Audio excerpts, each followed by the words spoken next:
Well, the numbers can be staggering. About 1 in 8 women are diagnosed with breast cancer in their lifetime, and some doctors say more of those women are receiving the life-changing news at younger and younger ages. Sydney Stallworth introduces us to a Missouri woman who's in treatment for breast cancer, and she's decades younger than most patients.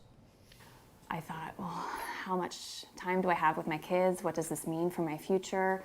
And what do we do from here? Brittany Peterson was diagnosed with an aggressive form of breast cancer in January. She's just 30 years old. She was breastfeeding the youngest of her 3 kids when she felt a lump. I had had clogged milk ducts before, and I just really assumed that that's the issue that was happening. And so I waited for it to clear up, and it didn't clear up. The lump started to grow. My tumor was about 3.5 centimeters by 3.5 centimeters, so that's considered very large, and it's just incredible how quickly it grew, and I knew it was time to get checked out. So she made a trip to a specialist. The same trip radiologist Dr. Debbie Bennett says she's seeing more young women make lately. So most of our patients that are diagnosed with breast cancer are typically between 50 and 80.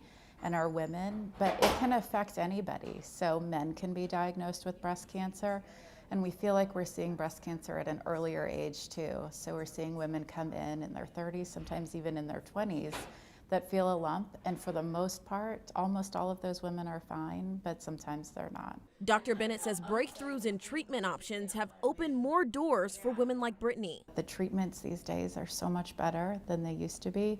There's a lot of hope. There's reason to be hopeful for everyone. Brittany's high hopes began to fall during her first rounds of chemo. I couldn't eat. I was sick a lot, and I think there were many times where my husband and I just didn't know if I was going to make it to the end of that chemo regimen. But she did make it. I got to ring the bell, and that was a good day.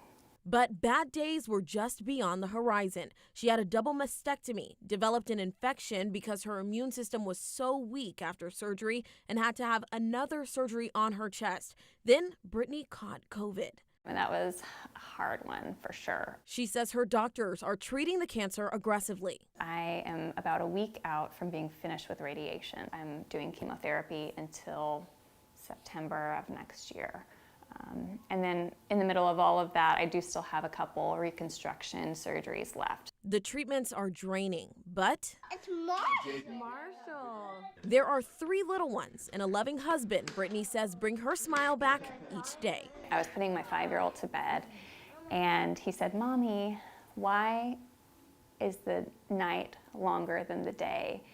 And I just got tears in my eyes, and it was like an aha moment for me that I was able to tell him, "Baby, actually the night is not longer than the day. The day is longer than the night, and the sun will come up, and we have hope for the morning." And this home is overflowing with hope. In the moments where it feels like life is falling apart, my husband has just held me up, and all I need is to see my kids' smiles, and that gives me that encouragement to keep going.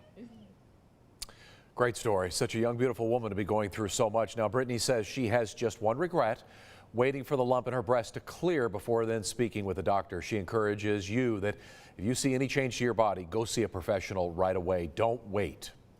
We're inviting you to join the Walk with 6 News in the fight to end breast cancer. Yes, it's the Susan G. Komen. It's October 30th in Waco. To sign up or even donate, text the word Komen, K-O-M-E-N, to 254-777-6000. We'll send that link straight to you.